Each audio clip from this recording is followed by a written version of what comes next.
Sidelines with Rob Browne. Talk sporty to me. All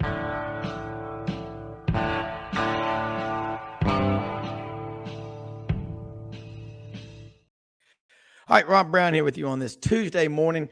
Great show in store for you. I got to go to the Touchdown Club last night in Memphis. That was a lot of fun. Our friend Tony Barnhart, Mr. College Football, did something I have not seen someone do at the Touchdown Club before, a PowerPoint presentation.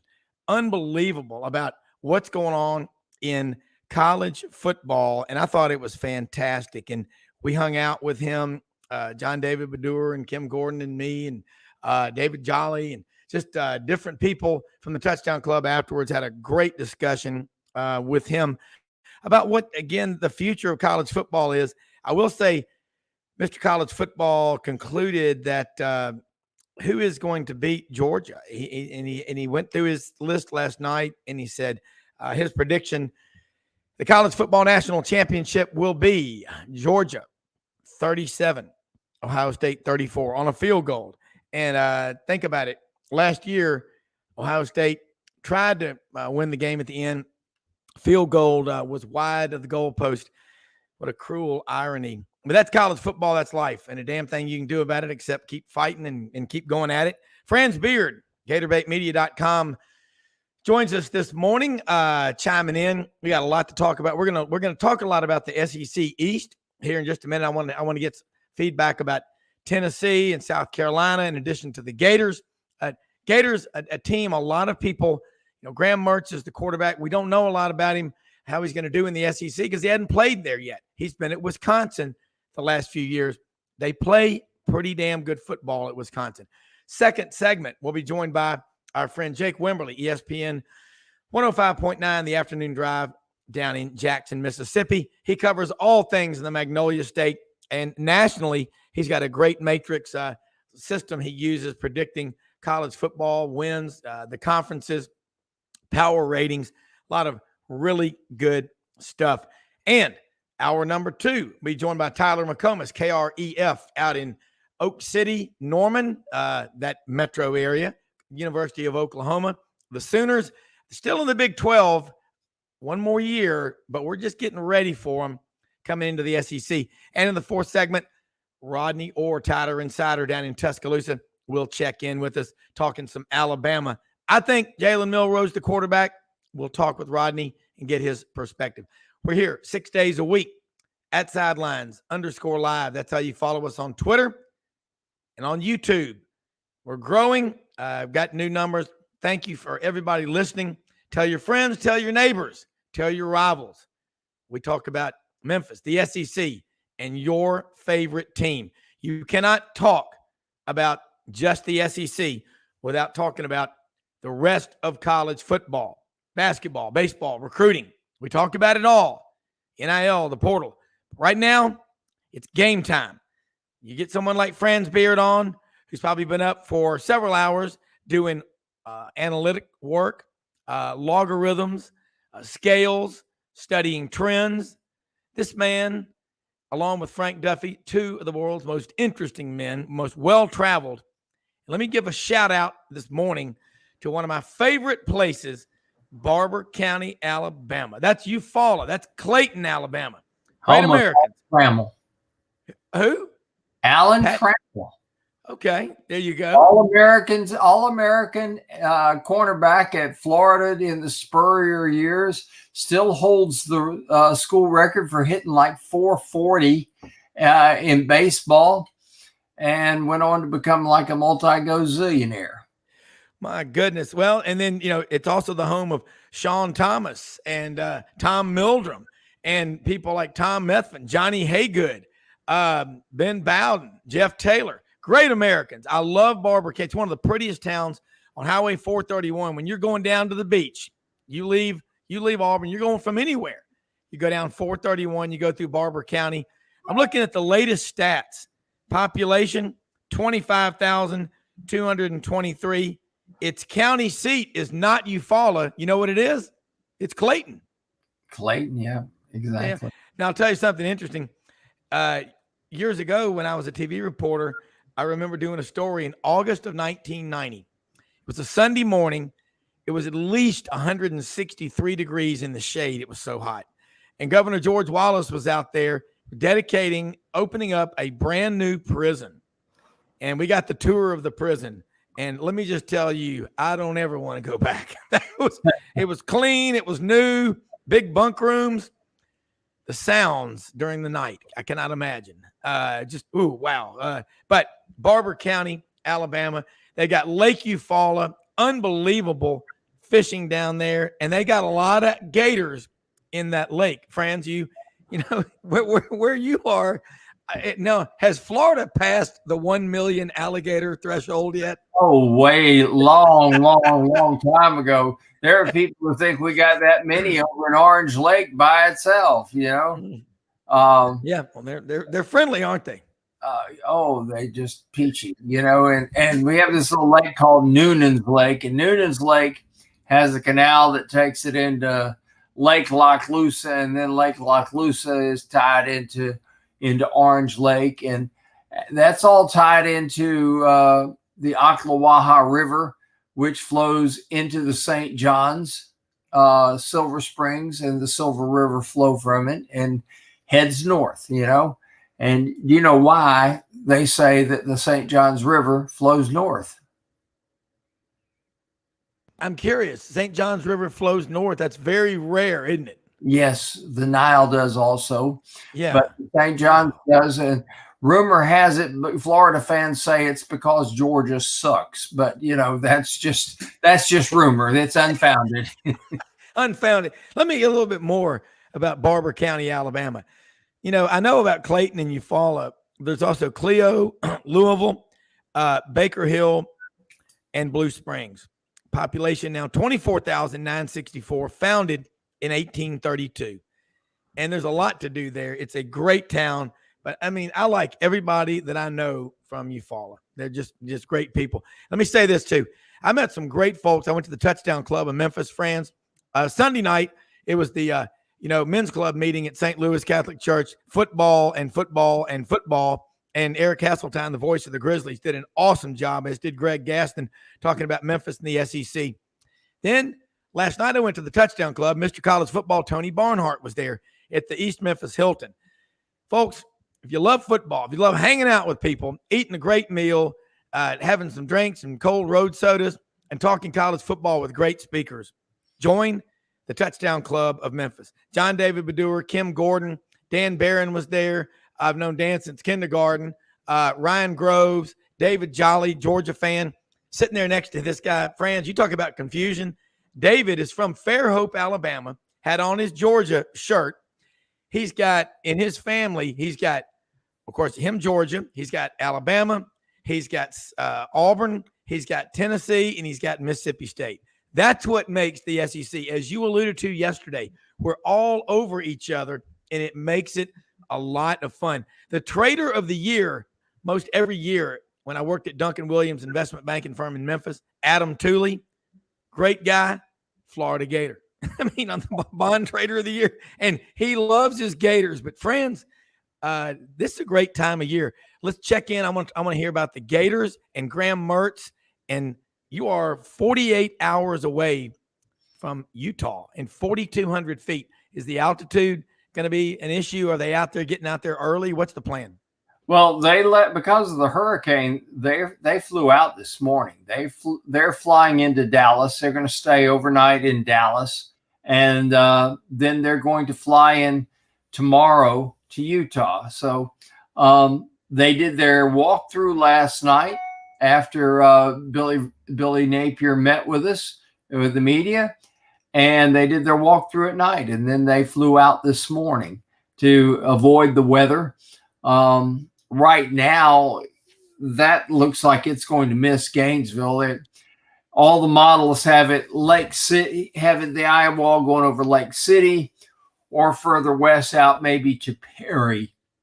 I think it's going to hit somewhere around Perry, which is it's not very populated. So that's the good news, is it won't do a lot of property damage. But you never know. We've seen these things with all these fancy schmancy models, And next thing you know, they just look there at Panama City and they think, well, they hadn't been hit in about 5 years. About time to go wipe out some condos, Franz, it's weird. It's interesting you say that. I remember being down at the beach. I think it was August 5th, 1995. We'd been in Gunnersville, Alabama, Lake Gunnersville, did the triathlon, came down Sunday afternoon, about 5:30. My dad, there's like 15, 16 of us in my family, in-laws and kids. And it was fun.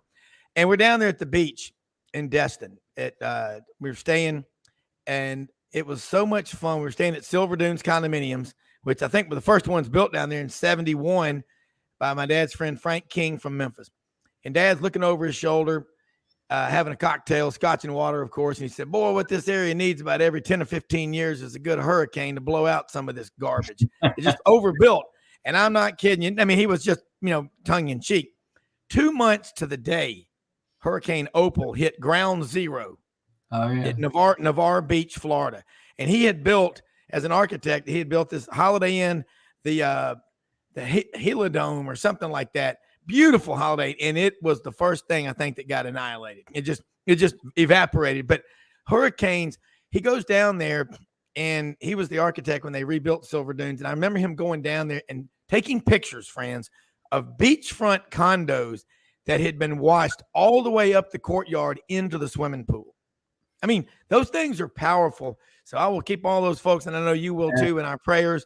And they talk about the nature coast of Florida. Are you talking about over there by the Steinhatchee or the Steinhatchee River? I've got some clients that live there. The nature coast is basically the area from Cedar Key southward down to around Crystal River in that area. Crystal Rivers and with Lacucci going there. That's just gorgeous. If you've never had a chance to go over there, if you're a fisherman, you'll love it there. Great fishing. And, you can go at Crystal River. You can go in there in the wintertime and swim with the manatees. Yeah. The water is always 72 degrees, and the manatees come in so they don't get frozen. And you can go swimming with them, and they're pretty docile creatures. Yeah. They're big and ugly, but they're pretty docile. But Crystal River is a wonderful place. But that's what they call the nature coast over there.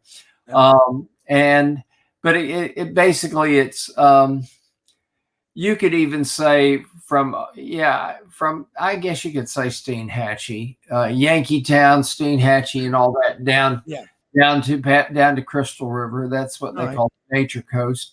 Not much in the way of beaches, but if you like to fish and you like to hunt and things like that, it's a great area.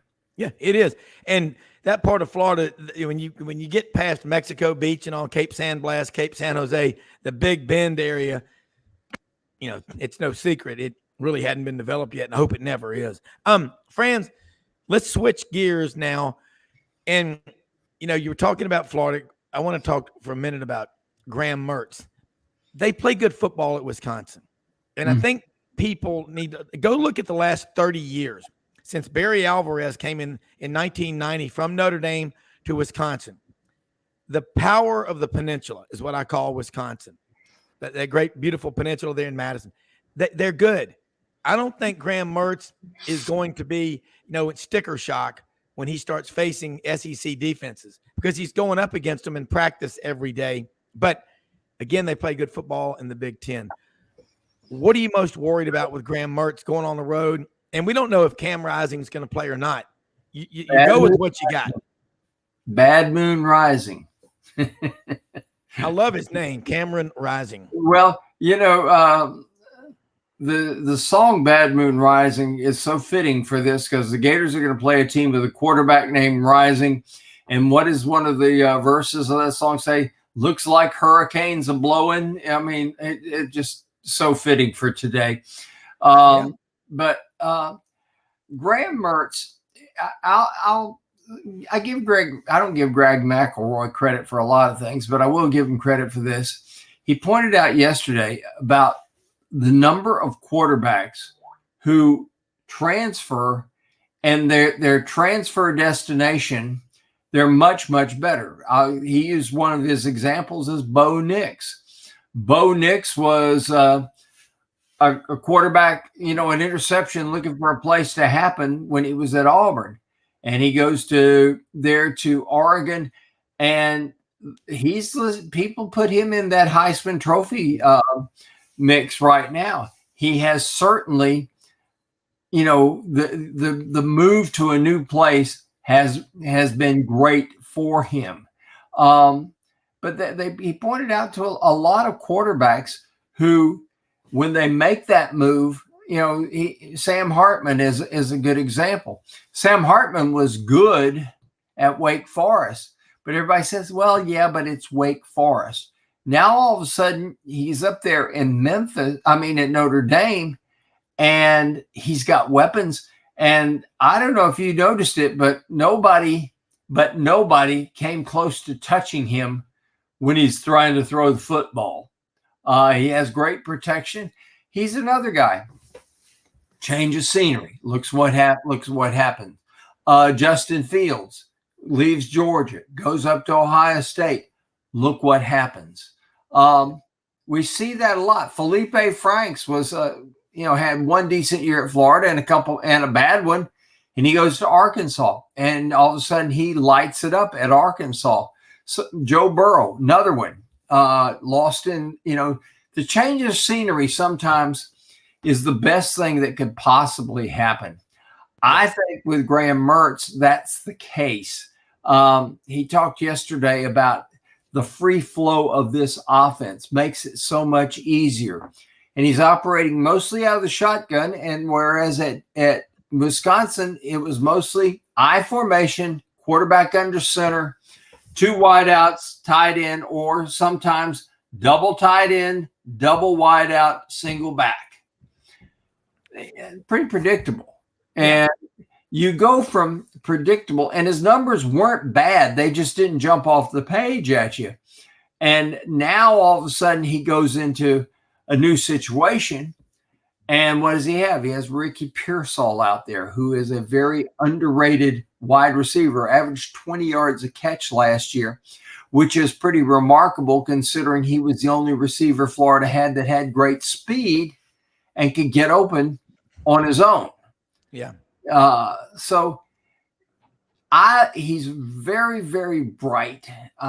Talking to him, I asked him yesterday, I said, I know you've started 32 games, but this is a brand new situation.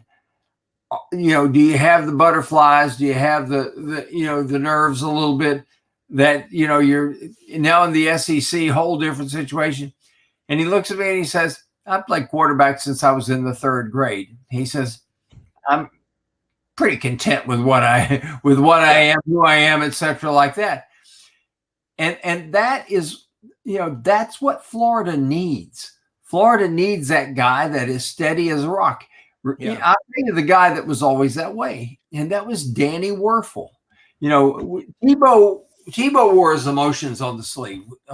When we saw Tebow, it was like every emotion he had, you saw it, and during the course of a ball game. Danny Werfel was just Mr. Cool, calm, and collected, and the demeanor reminds me of Danny. It really does remind me of Danny. Now, can he take those pinpoint throws like Danny did? That's going to be the question. If he can remember that he's not supposed to complete passes to the other team, Florida's going to be very good. Well, the bottom line is I like what you said about Graham Mertz. He's played quarterback since he was in third grade. And, and we got a lot of listeners like Robert Dreamweaver listening right now, and they're sitting there going, you talk about Florida, strength at quarterback. You got this. The SEC is the most vicious league in terms of competitiveness, top to bottom. There's nowhere to hide. I like to draw this parable. Being in the SEC and looking for a place to hide is like you being in a bar at 3 a.m, liquored up, and you want to pick a fight. The guy to the left of you is Delta Force. On your right is an Army Ranger. The guy serving you drinks is Marine Recon. The guy over there is Delta Force. That's an Air Force paramilitary commando. Oh, and there's a Navy SEAL over there who's shucking oysters. Who you gonna fight? That's the SEC, isn't it, Franz? Because we the competitiveness. I think that scientific experiment. You take one rat, you put him in a cage. He's pretty tame. You put another one in there, the testosterone level goes up. Now, we heard Sam Pittman talk about his idea of the perfect day. Have you heard it yet? Oh, yeah. I mean, I think I'm going to get up and, go get one of them big buckets of Popeyes. You heard what Wes Moore said at the Touchdown Club last week. While he was up on the stage, they gave him a bunch of Popeyes. Are we looking at an NIL deal for Sam Pittman from Popeyes? And then I'd say just an endorsement or a sponsorship on there. So, and you sit there and you think about what is going on, what's going on out there in college football. You got to have fun. It's a lot of fun having a guy like Sam Pittman. Sam Pittman is probably one of the most likable coaches around, but I don't think he's soft. I think he's tough as nails. And bottom line, SEC East. Let's move on up. Let's go north. You've got South Carolina, Tennessee. Of course, Georgia is the king of college football. Yeah. Tony Barnhart was there last night, made a great PowerPoint presentation. But really, Georgia can do it. But I also want to ask you about Tennessee. A lot of Tennessee fans there, like Ryan Groves had on his Tennessee shirt, John David Badur, Kim Gordon. Tennessee, Joe Milton, I think, is a really good quarterback. He proved it. Now, look, they won 59-0 over Vanderbilt. That night, everything worked. But then they go beat a Clemson team, and Clemson is pretty damn good. They beat them 31-14. We know Joe Milton's got that strong arm, the short and intermediate passes. He proved he can do it. But you know what I love the most about him? Guess where he's from? Pahokee, Florida. And I asked him at SEC Media Days about Pahokee. He said, look, I'm from a small town. He goes, there's not a lot there. There's a Family Dollar. There's a, Quick Chick or something like that. There's a gas station that has food. And that's about it. You grow up in the country, but we're a close-knit community. Pahokee, Clewiston, Belle Glade, the Muck, Lake Okeechobee. Yeah. I think he's going to have a hell of a year. You know what? He could have left, and he didn't, and he was real close with Hendon Hooker. I think he owns that locker room, Joe Milton III. Well, he's going to have to, because I think Tennessee. I think Tennessee is one of those teams that could be really great, and then they could be roller coaster, and largely because of Joe Milton. And he's never put it together for any length of time. He did well at the end of the season last year. I agree with that. And he's got all the physical attributes. He finished up his high school career at Olympia High School, which is in Orlando, probably the second or third largest high school in the entire state. I think they had about 6,000 students. It's huge. And he finished up there and then goes up to Michigan. And he was going to be the guy at Michigan. They marveled at how talented he was and how great he practiced and his attitude and everything. But there was something about being the starter and the guy. And some guys can handle it and some guys can't. That's going to be from a standpoint of just pure physical ability, he's got it. The question is going to be right here in that 11 inches between ears. That's going to determine, can he handle it? Some guys, it's kind of like relief pitchers. You get a lot of relief pitchers who they tried them as starters and they couldn't do anything. And then they put them in as relief pitchers and all of a sudden they blossom. And you got to wonder, is this a guy that maybe is best when he comes off the bench? Maybe he is that guy like that. Because he's never proven that he could sustain it over an entire season. He came to Tennessee, was going to be the guy. And fortunately for Tennessee, they had Hendon Hooker to take over. And Hendon Hooker turned out to be just an absolute marvelous player. Can Joe Milton do it? We're going to find out in a hurry. But he has to, because you look at the Tennessee schedule. They got Florida week 3 in the swamp, and it's going to be hotter than blue blazes and humid. I remember 1999, they came to Florida. That was the Alex Browne game when Alex, let me put it this way, T. Martin still hears the footsteps when it comes to that. Alex Browne had 5 sacks, 3 quarterback hurries. He forced a fumble, he recovered a fumble, and he intercepted a pass, all in one ball game. And Tennessee came in, they'd won the national championship the year before, and they were very highly favored in that ball game, probably as much as any team that came to the swamp that was favored over the Gators. They were, if I remember correctly, it was about 8 or 10 points because they had T. Martin and Jamal Lewis back, and Florida beat them there. And largely, one of the contributing factors was the heat and the humidity. And I've heard years and years people saying, oh, heat and humidity, we got it where we're from. You don't have it like it is here. It's different. And everybody who plays in Ben Hill Griffin Stadium on an afternoon ball game or even early evening, when it's in September, it's going to be blast furnace hot. And the humidity's a killer. Yeah. You remember that game, September 16th, 2017. My son Wilson was in his first year at Auburn, and his friend James Turley from Memphis was a freshman up in Knoxville at Tennessee. They met in Gainesville. They had tickets on about the 5th row around the 50-yard line. I don't know how they got in the swamp.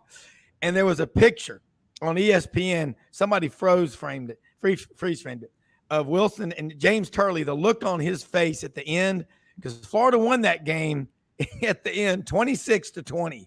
I mean, it was like they drained all the blood out of Turley. The heave to cleave. The heave to cleave. Yes, that's what it was. That was a heartbreaker, man. You broke a lot of hearts that were volunteers. And I mean, Audrey remembers it. She was, oh my God, she was devastated. Cousin Mark, devastated. But hey, that's football in the swamp. You're right. John Adams, who's the extraordinary columnist for the Knoxville News Sentinel, John Adams' wife loved Tebow, was a Vol through and through, but she loved Tebow. And she would come to the Florida, Tennessee games, and she'd have her Vols jersey on, but underneath it, she had her Tebow jersey on. Wow. It's an intense rivalry, but this is one of those rivalries. It's kind of like what Florida and Auburn used to be. It's a really good rivalry. You know, we have to remind them that, don't bring your dog, and, you can't, we have real bathrooms. Don't, the shiny things are, you push them down, but they're good people. It's all that. And we love it when we go up there to Knoxville. What a great scenario, the Tennessee River right there and all this good stuff. And these are two traditional rivals. You go back to 1928 when Bobby Dodd blocks an extra point to make it a tie ball game. And that was the game when General Neyland, who was only Colonel Neyland at the time, turned the field into a quagmire overnight. And they swore the next morning that it had been a rainstorm, and they'd been in a drought for 5 months in eastern Tennessee. Nobody else got rained on, but it rained on the stadium, and they had mud cleats at Tennessee. Florida was the fastest team in the country, the highest scoring team in the country, and they had mud cleats at Tennessee, and they said, we'd share them with you, except we just don't have any more. And dadgummit, all the sporting goods stores are closed on Saturday afternoon. Florida lost that game 13-12, and both teams were playing thinking that they were going to get the Rose Bowl bid because Florida was unbeaten, and I think Tennessee had tied a game. They ended up bringing Georgia Tech out there, and Georgia Tech played California, and that was the wrong way Regals game. God. Friends, look, hold those thoughts. We're going to take a break. Jake Wimberly is going to join us from down in Jackson, Mississippi in just a moment. Let me say something about one of my sponsors, Rumble Boxing Gym in Memphis. 1835 Union Avenue, Midtown, right on the corner of Union and McLean, across from Walgreens. Ann Campley, the first of 3 locations. She opened back in late April, okay? The classes, 48 people in the classes. They start at 5:30 in the morning. You go in there, and they're 15 3-minute sessions, 45 minutes, which is, ironically, the amount of time. If a prize fight goes a full 15 rounds, you're going to be in a fight. You do calisthenics, star jacks, burpees, jumping jacks, dips, planks, push-ups, dumbbell work. Then you're punching the bag. Unbelievable workout. They've got great gear, everything you need. You can purchase it there. They have discount rates for students. I don't care what age you are. Team building for your business. You want to get people close, push them real hard. You know what? The harder you push, the more you find out about your employees. And in today's world, you need it more than ever, because the service industry, everybody needs to join rumbleboxinggym.com. Incredible workout. Hey, we're going to take a quick break. Be right back. We're going to talk more college football. If I twist Franz Beard's arm, that story you just told, it's one of the coolest stories, and it's why we love this show. And the world's most interesting man. If I could get Dos Equis to be my sponsor, I would do it after that story. We'll be right back.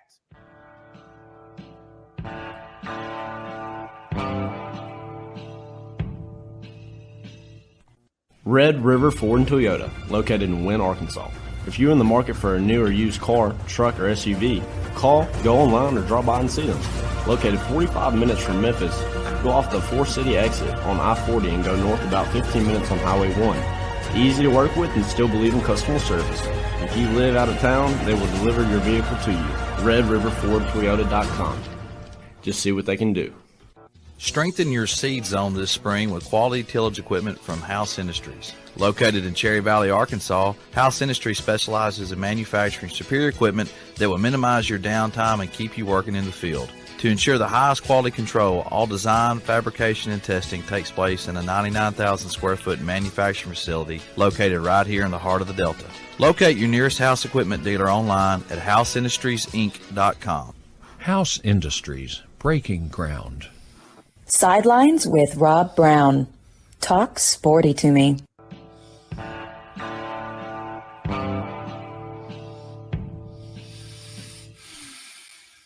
All right, Rob Browne back here with you, man. Golly, this is great discussion. Talking college football, talking Florida, Tennessee. And before Jake gets here, I'll say this much. Last night I asked Tony Barnhart this question. I said, since 1963, 6 teams have won the SEC championship. Only 6.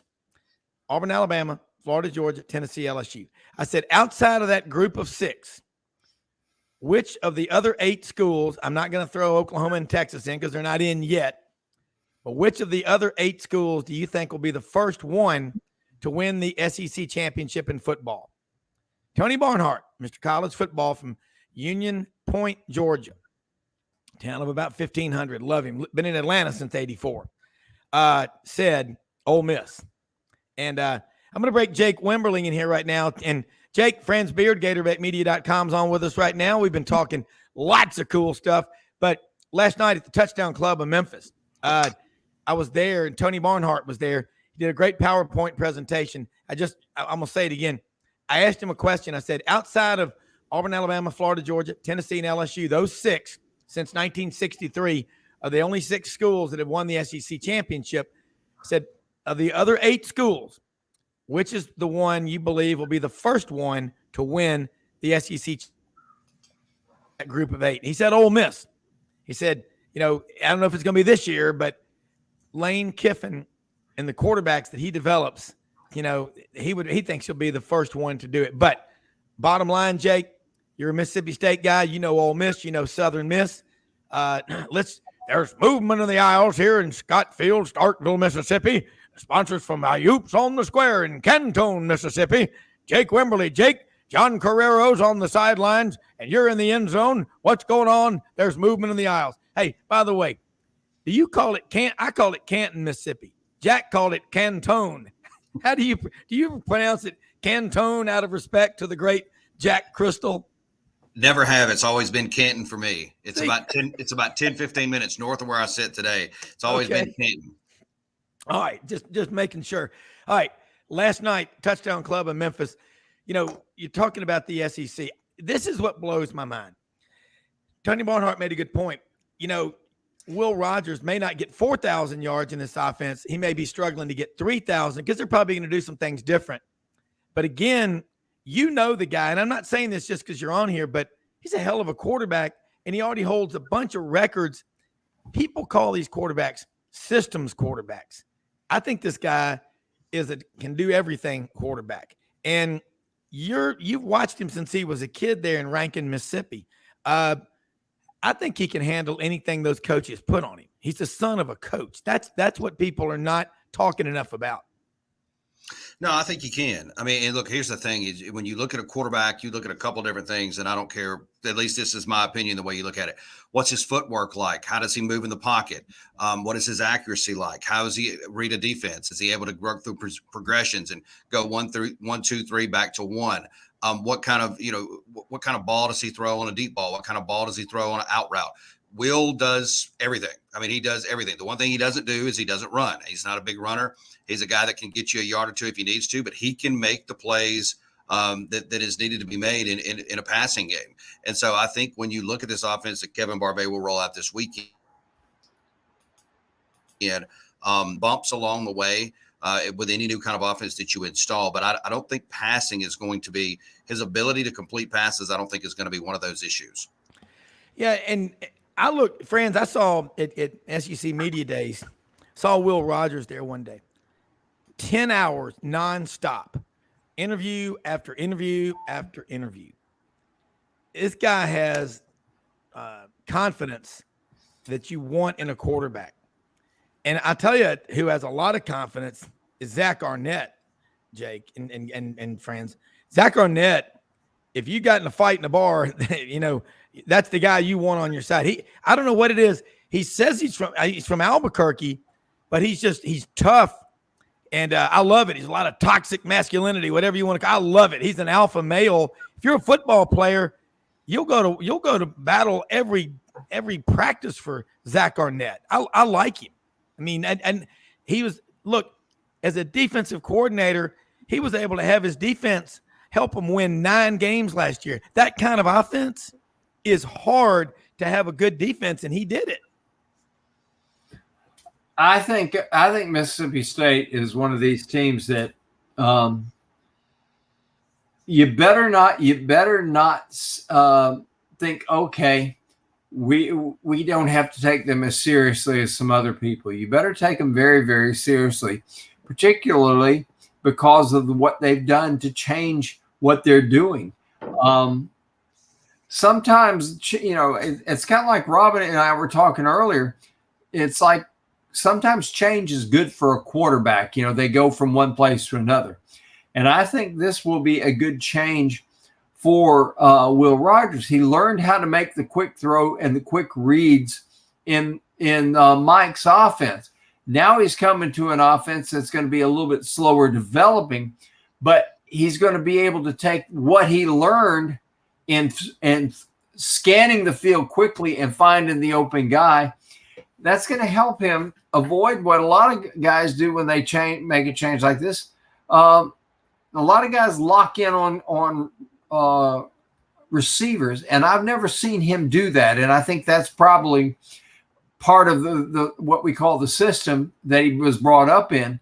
And I think that will really help him in the new system. I think this is going to be like we were talking about with Bo Nix transferring. Bo Nix all of a sudden looks like a Heisman Trophy type quarterback, whereas he looked at Auburn, he looked like a guy that could get you beat. I mean, look at Jake. You heard what Franz just said, and you look around at Mississippi State. They're being picked, them or Auburn, 6th or 7th in the league. What's new? where do you hide in the SEC West? A lot of people picking Alabama. They didn't know who their quarterback's going to be. But Roman Harper coined it best. In Nick, we trust. They'll figure something out. But you got Will Rogers. He's not as fast maybe as Jaden Daniels or KJ Jefferson, but as a pure quarterback in the pocket, where do you rank him? Well, on my analytics this year, I had him ranked third. Third coming into the league. I got Jaden Daniels 1, KJ Jefferson 2, and then Will Rogers 3. And it's pretty darn close. And again, when you look at the quarterbacks in the SEC West, and we'll see, you go down the list here, we know what you're going to get with Jaden Daniels. You know what you're going to get with KJ Jefferson. You know what you're going to get with Will Rogers. We expect an uptick in Oxford by Jackson Dart or Spencer Sanders. Auburn by, de facto, the Hugh Freeze, the old freeze factor.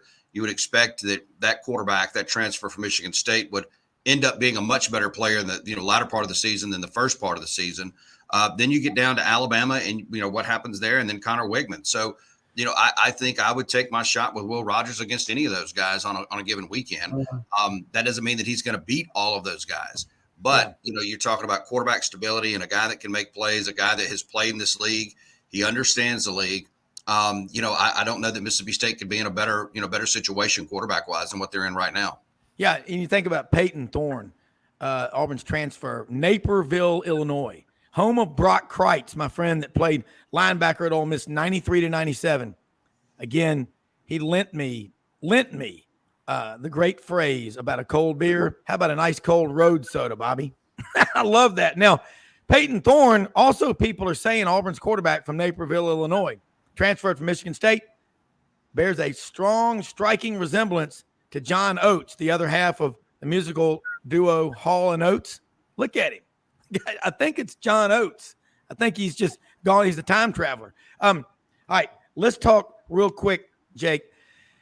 I love to get your perspective on a program that I grew up watching, and so did Franz, and so did you, Southern Miss, the Fighting Will Halls.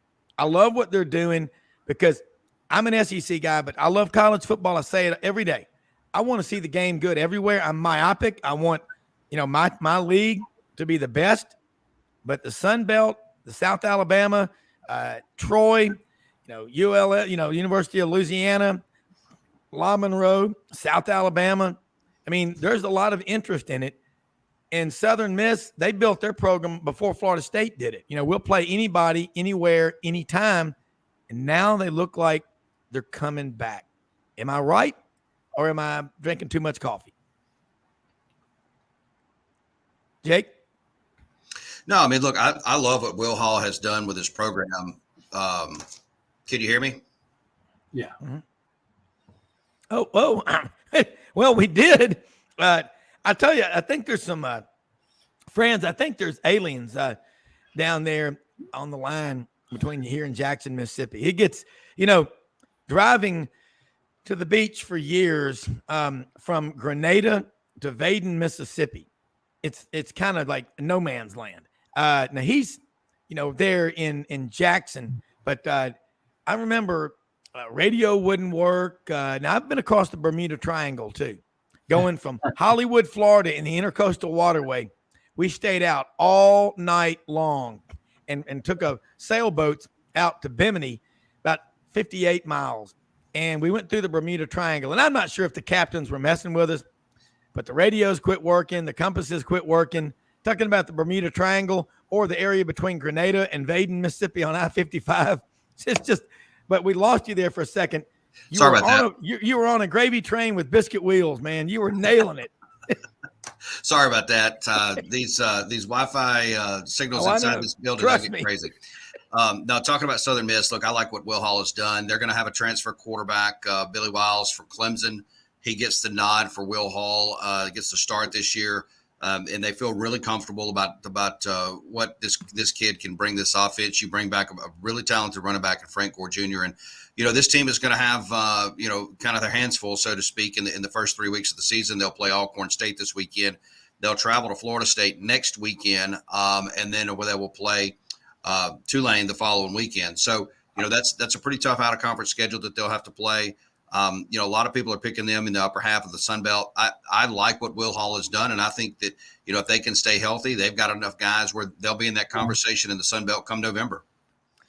Friends, I love Frank Gore Jr. I liked his dad. His dad was a pretty darn good football player too. We thought we were going to get him here at Florida. His dad was dyslexic. Great story. His dad was dyslexic, and they just did not have a program for him. And they did have one for him at Ole Miss. And when they gave him the SAT or the ACT with the dyslexic, I didn't know this, but they have a dyslexic SAT. They have one that's made specifically for people who have that affliction. And Frank passed it and then goes to Ole Miss, has a degree from there. But this is a kid who was raised by his grandmother, worked a couple of jobs at Coral Gables, everything like this. So I know that his son comes from that same stock. And I believe from everything I've heard, he's got his dad's work ethic. And if he works as hard as his dad did, you don't have to worry about Southern Miss's offense. They're going to move the football because that guy will get the yards. He's tough as nails, just like his dad. Jake, and hearing that story, that's the cool stuff about college football. I mean, everybody's all caught up in about, I'm sorry, Deion Sanders makes my stomach turn. I mean, he's like eating bad food. Everybody wants the bag. I'm just tired of that. I'm sick of it. Right. Go put your lip over your head, Deion, and swallow. I'm sick of it. And he wears this, he's all about himself. I can't find any of my Florida State friends that like him, that want him back. I mean, Johnny Ballpark Franks, my friend up in Nashville who's on with us a lot. I mean, they can't stand him. That's all you got to know. All right, let's get it, Jake. I want to ask you now about Ole Miss. This is my theory. Coaches wait as late as they can to pick a starting quarterback, or at least until classes start on that campus or the school that they think that kid might transfer to if he's not named the starting quarterback. So it's too late for him to enroll in classes. Is that what's going on? Because Jackson Dart was your starter last year. You're bringing in Spencer Sanders from Oklahoma State. He got 41 starts in 4 years from Mike Gundy. You've got Walker Howard. I mean, what's not to like about Jackson Dart?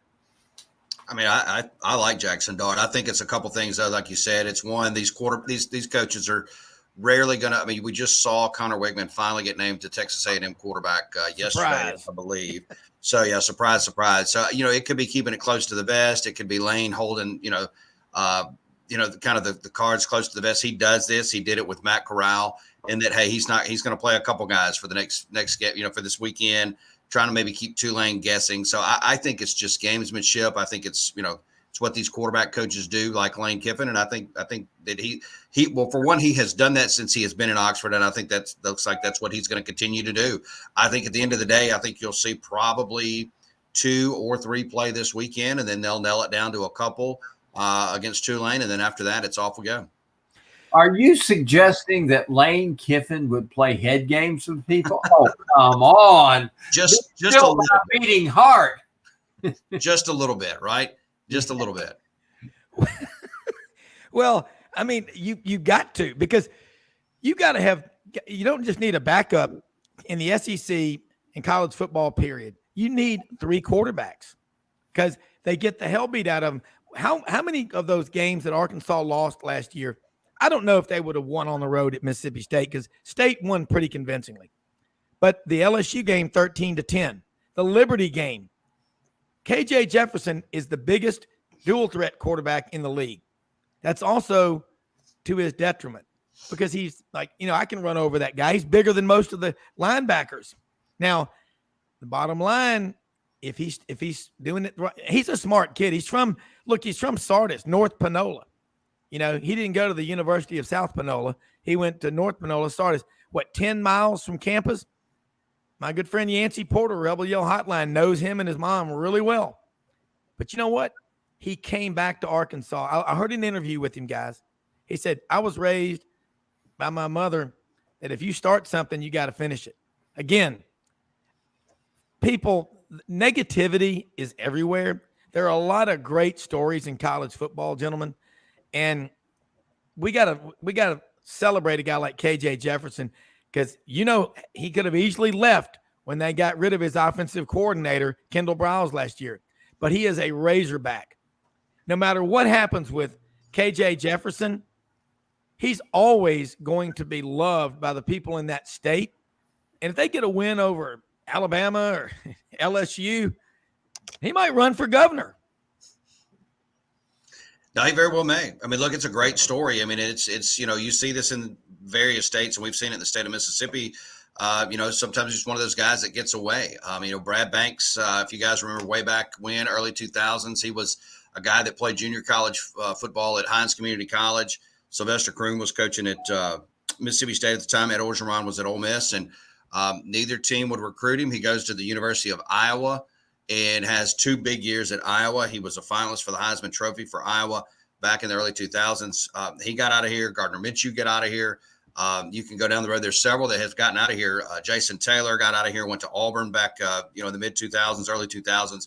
KJ is another one. He got out of here. And, it's, the state of Mississippi's loss is the state of Arkansas's gain. And he is definitely, one of the best quarterbacks in the country. And if he can stay healthy, Arkansas is going to be a handful this year. I agree with that. And I got to tell you something about KJ. The whole thing for me with him is he's got to understand there are times that you just don't run the football. There are times you got to throw it away. And he's got too much of a bull instinct in him, in that instead of throwing it away and just going back and taking the next down, saying, okay, we'll wipe that one from the memory, he's going to try to get those 2 or 3 yards when you can get more on the next play if you throw the ball. And he's going to have to, I think if he can get that part of his game settled, that he realizes I can gain just about as many yards with fewer attempts, I think they'll really be good this year. Sam's offensive line is always going to be good. And I think that's going to be critical. I think Lane Kiffin's got a really good offensive line too. And my gosh, he may have the best player in the country in Quinshon Judkins. People talk of, I think Brock Bowers is the best player in the country, but Brock Bowers is probably number one, and I would say Quinshon Judkins may be 1A because they're both that good. I'm very, very impressed. And then you look at there and you got a guy like KJ. I mean, my gosh, I've been hearing so many people say this is a down year for quarterbacks in the SEC, and I'm thinking, huh? Please tell me. You get Spencer Rattler. You got Kentucky. Yeah, Devin Leary. Devin Leary, AJ Swan at Vandy. I don't care who starts at Alabama. It's going to be a good quarterback. Nick's guy's got too many people. Peyton Thorne. Will Rogers. Whoever Lane starts there. Joe Milton.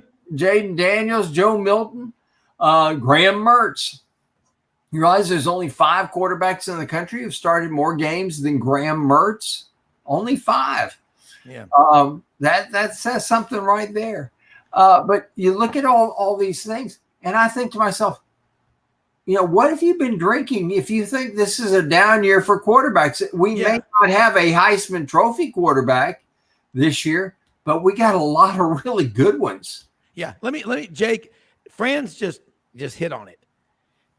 We're not the ones saying that. It's the national people.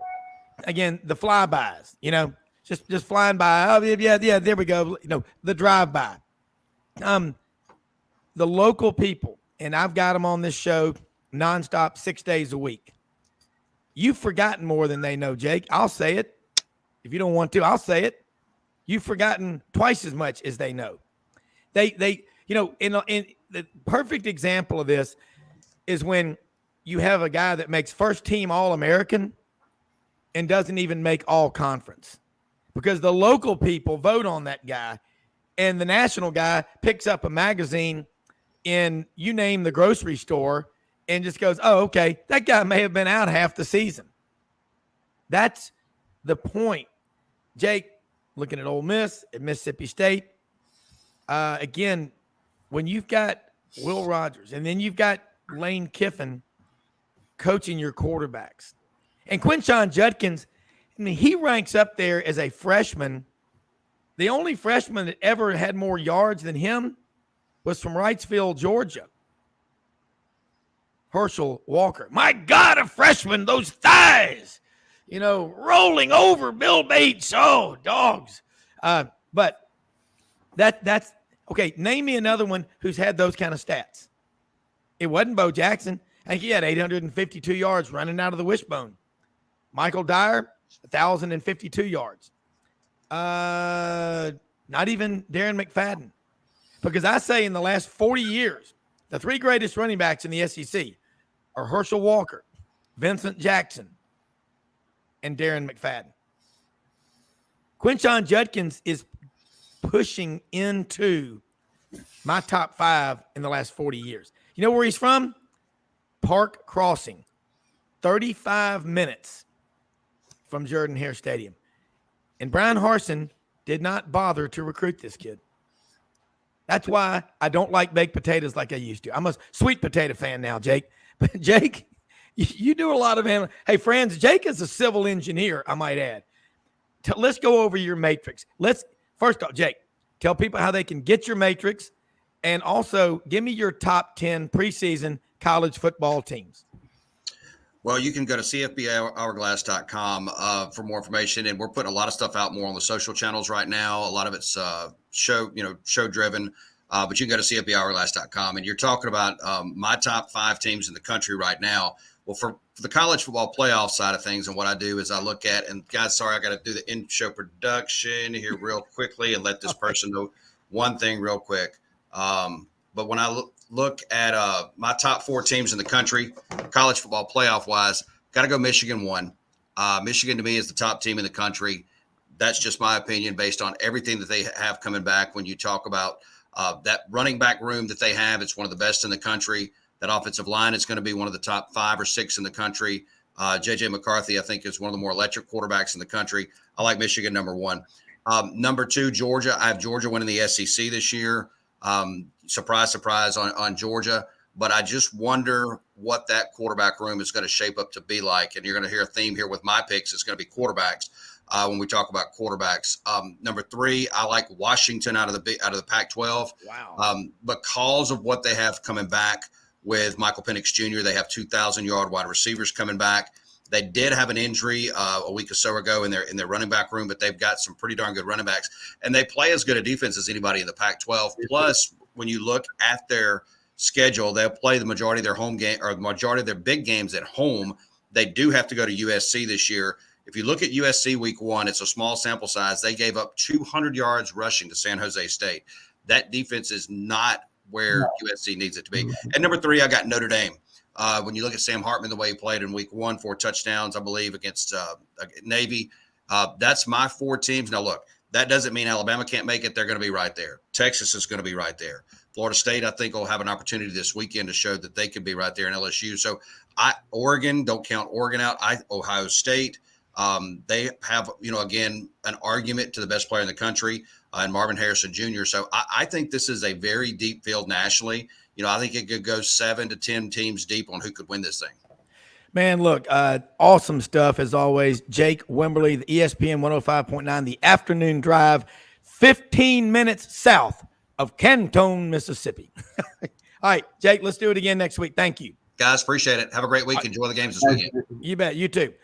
All right, let's head out, go on I-40 West, man. Head out to Oklahoma City, Norman, Boomer Sooner, Tyler McComas.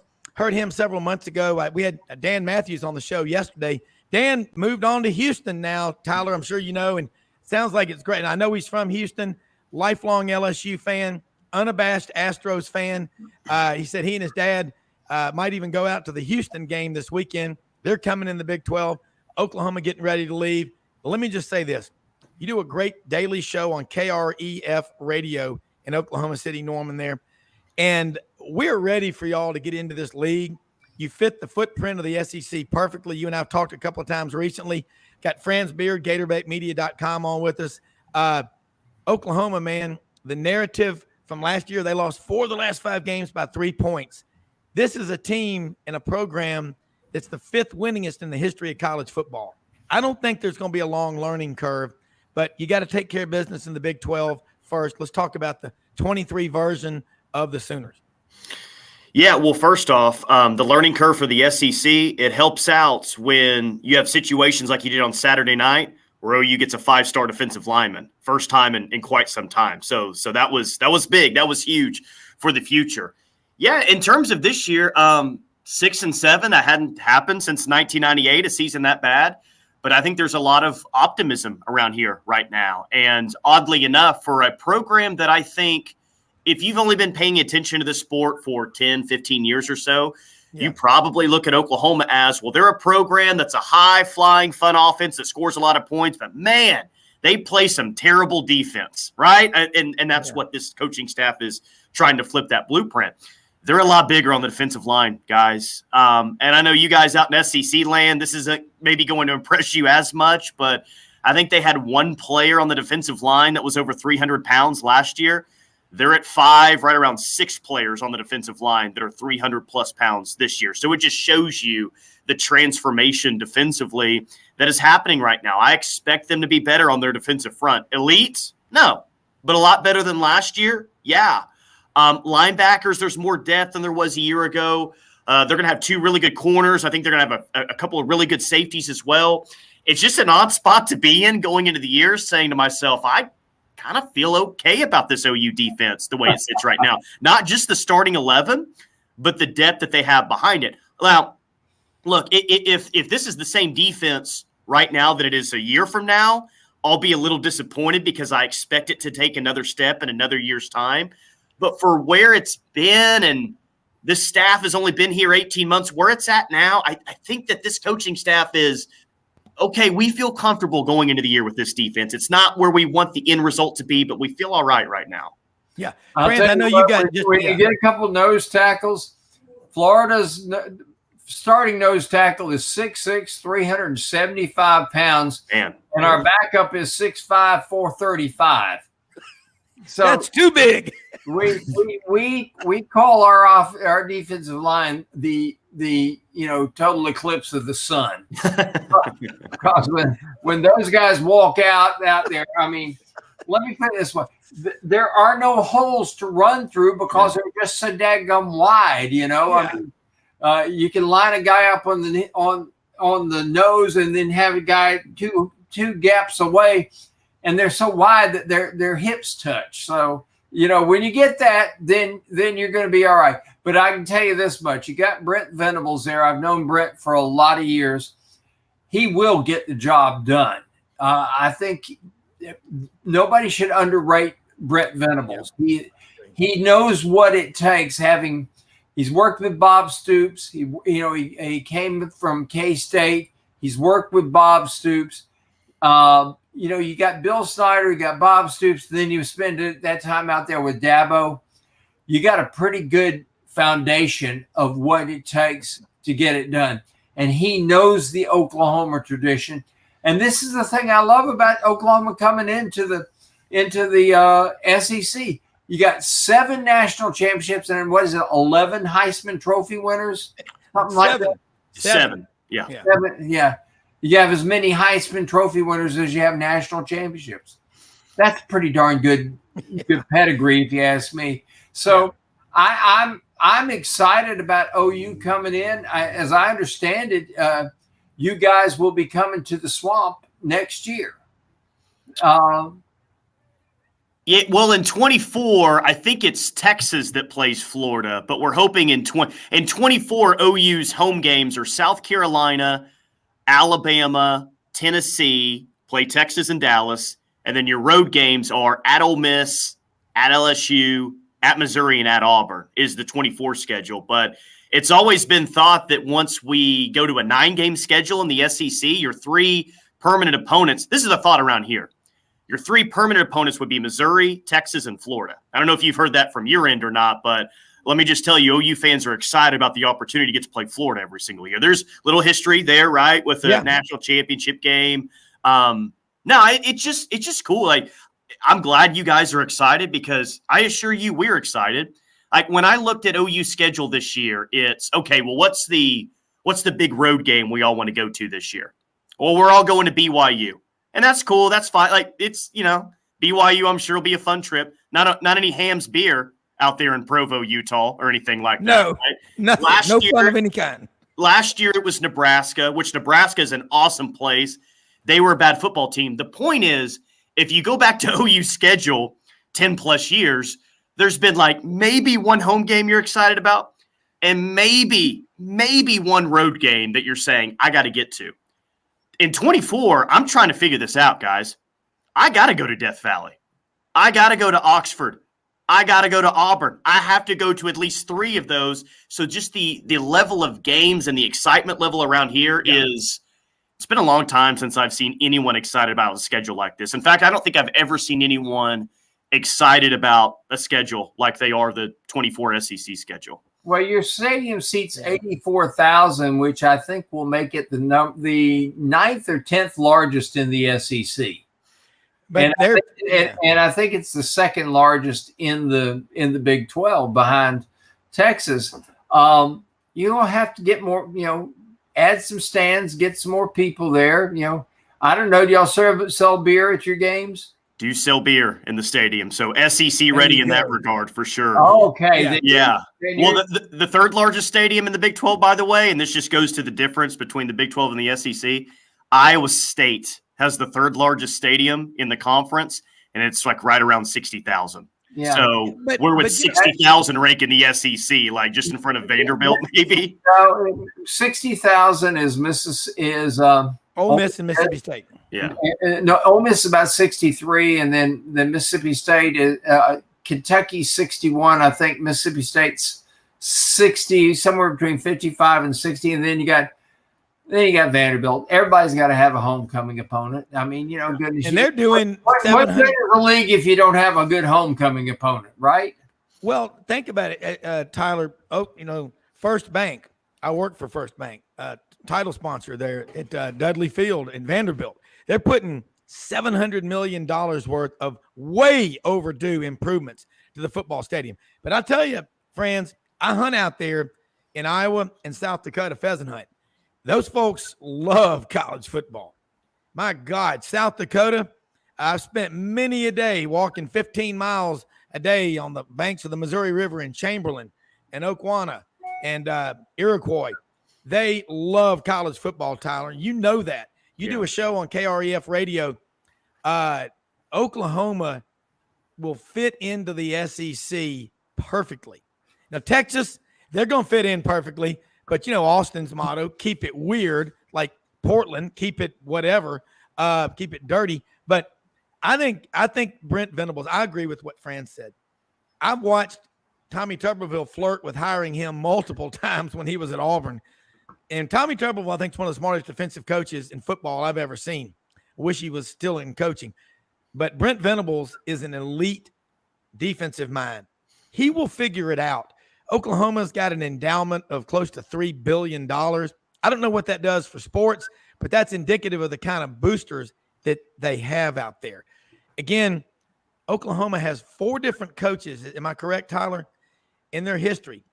Bud Wilkinson, Bob Stoops, Barry Switzer, and I guess not Lincoln Riley. There's one more that Benny Owen. Benny Owen that have won 100 or more games. I mean, you're talking back in the Dust Bowl of the 1930s, the governor of Oklahoma said, we're going through hell, but we're going to build us. They built a great football program, and they really never looked back. Now, I grew up when y'all ran the wishbone, and you had some of the most badass defenses in college football. So I think y'all will adjust quickly because the free market always works this out. Oklahoma will go, you know what? Those defensive linemen that weren't coming because you played in the Big 12 are going to start coming to OU. Just look what's happening to Texas already. That's the SEC effect, Tyler. Are you seeing that in recruiting? You were 5th or 6th in the country last year. Yeah. Well, we just had this conversation in the final hour of our show yesterday.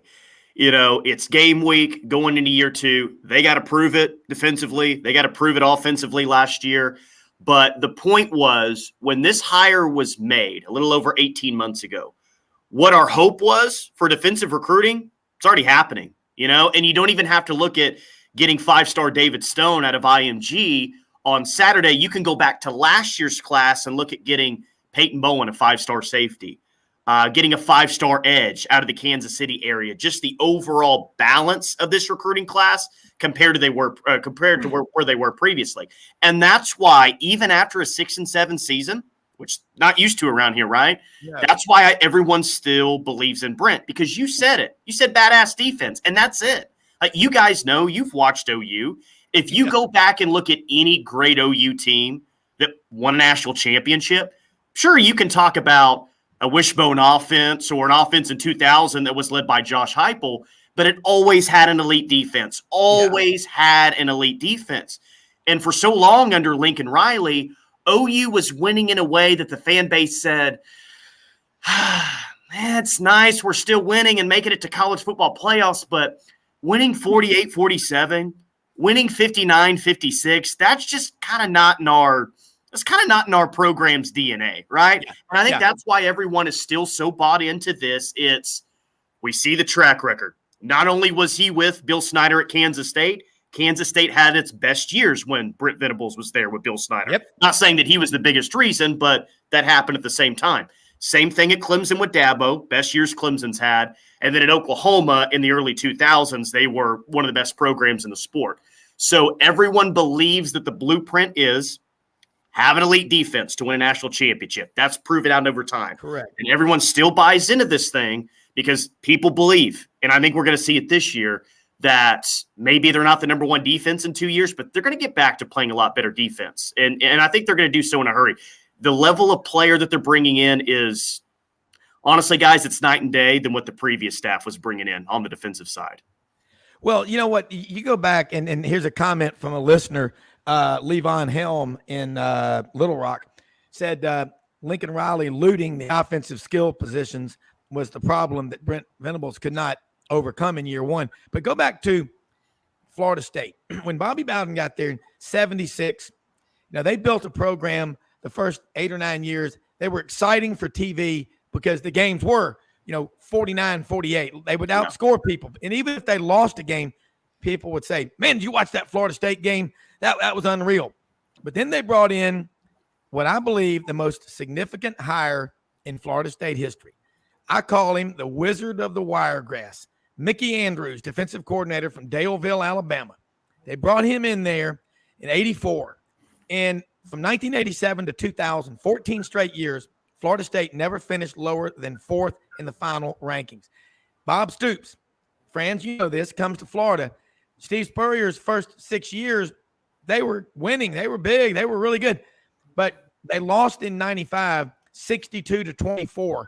And the tone was set in the first quarter when Jarquez Green out of Fort Valley, Georgia, was crushed like a beer can on the kick return. But the next year with Bob Stoops in 96, they come back and they win the national championship.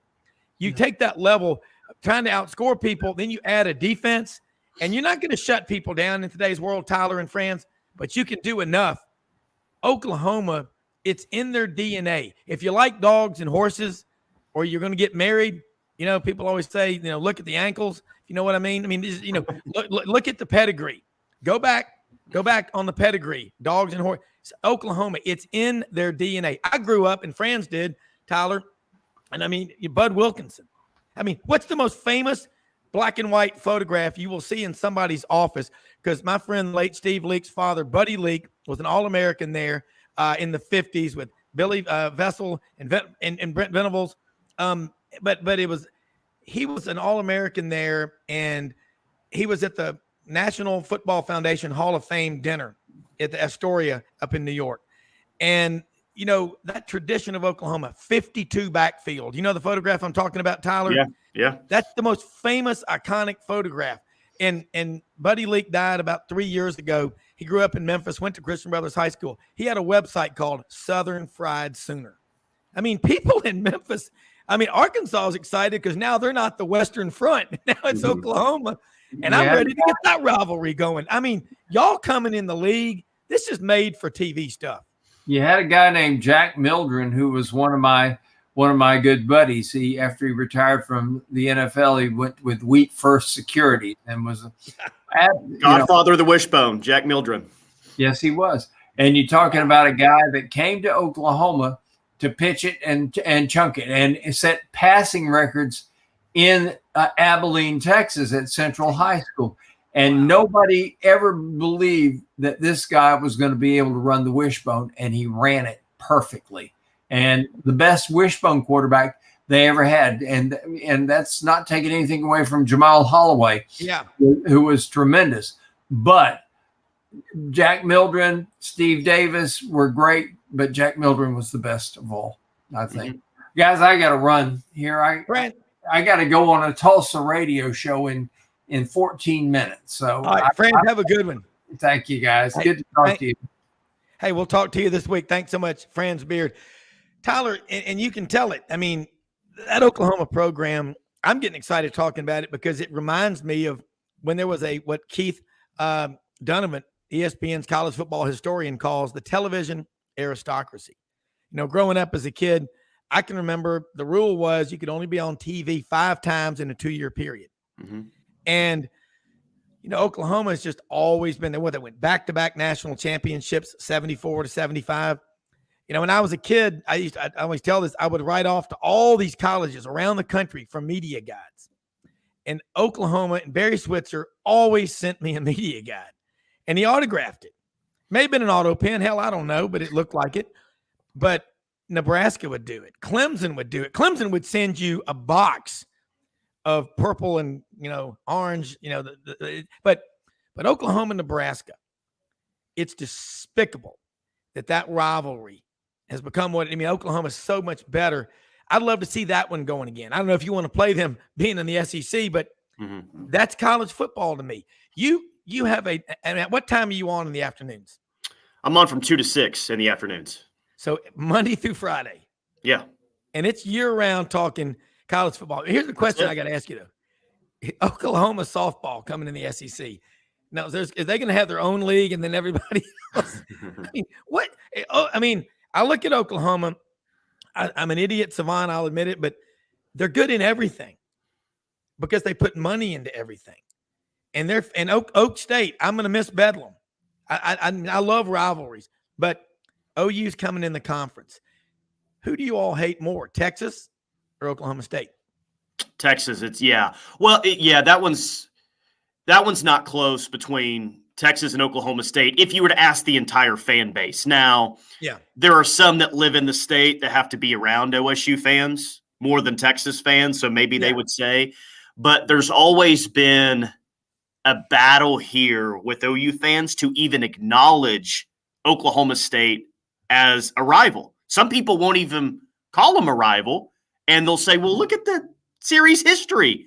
91-19, that's not a rivalry. That's a beatdown every single year. You can't call it a rival when the other team hasn't been very competitive. It's a rivalry. People can't stand them around here.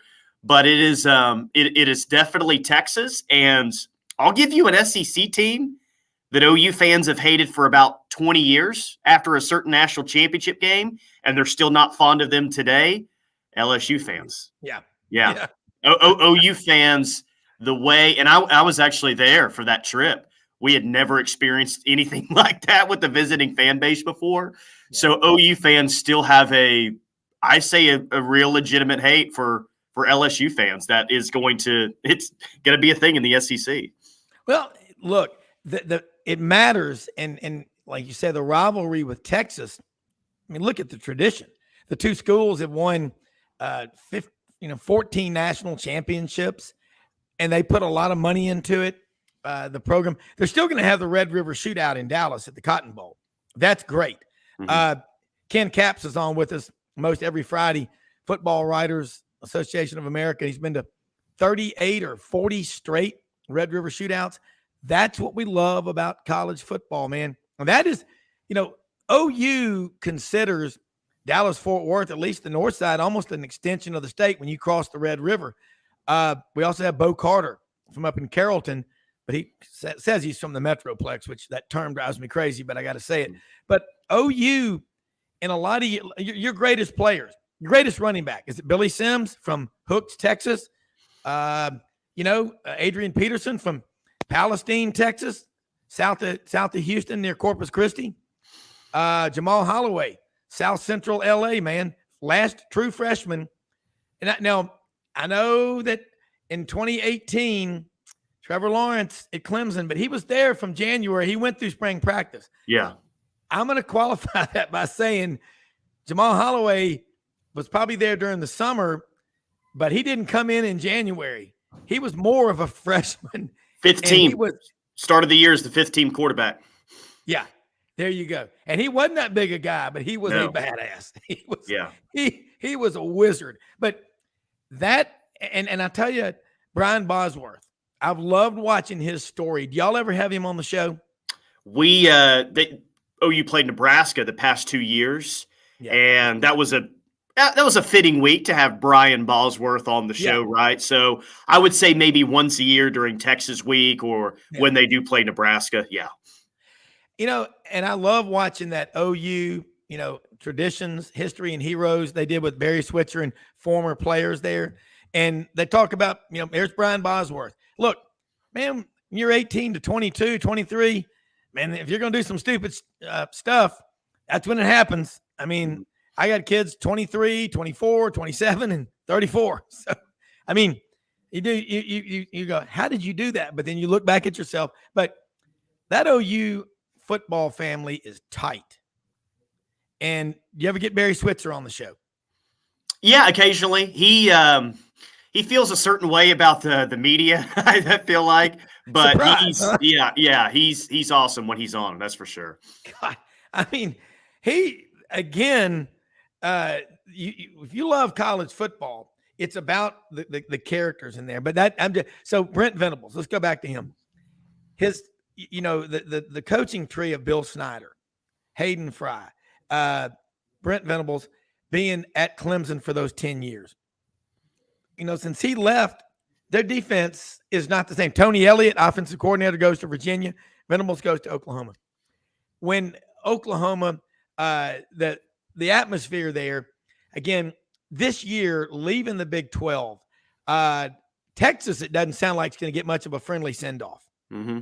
What does OU expect? Same thing.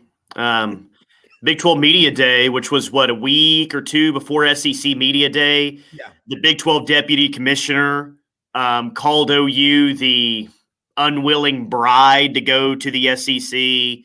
Brett Yormark said, well, OU and Texas haven't dominated the conference in recruiting. That's not factual. Oklahoma State's always taking a shot every time. OU had one holding call enforced on the opposing team. Out of all the conference games that OU played last year, there was one holding call enforced on the opponent last year. The officiating, and not to be that guy at all, it's just that's what the numbers were last year. It's very, very, very questionable.